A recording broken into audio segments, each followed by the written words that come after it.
Hey, good morning. So I wanted to talk to the sellers about staging. All right.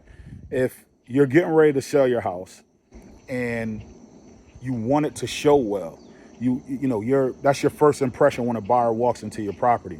So you want it to show well. You want to leave a lasting first impression. So staging is key.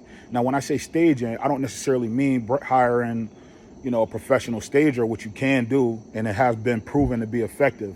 But it also can be expensive as well. So if you're on a budget, you might just have to stage it on your own. So what are some tips of staging? So number one, clear off your countertops. All right.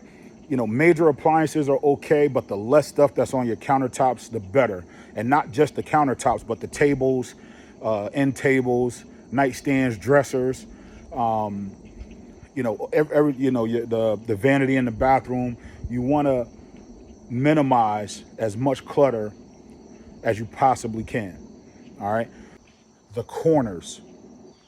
We tend to pile stuff in our corners unknowingly. We're not using something, we set it in a corner, put it behind a chair or whatever. You want to make sure your corners are, free of clutter as well. Putting a plant or a lamp or something like that in a corner is fine. And it shows that the use of space. And that's key. That's a key tip that you want to do. You want to be able to show the use of space.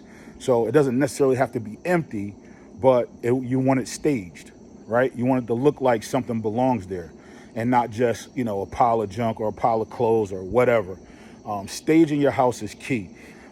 Even with the Revitalize program, we are able to hire a stager up front to come in and stage your property at no cost to you up front. You just pay us back at the closing. That program is called Revitalize, offered only by Coldwell Banker and Angie's List. All right.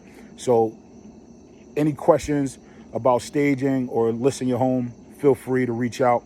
I'd love to help you out. Be intentional.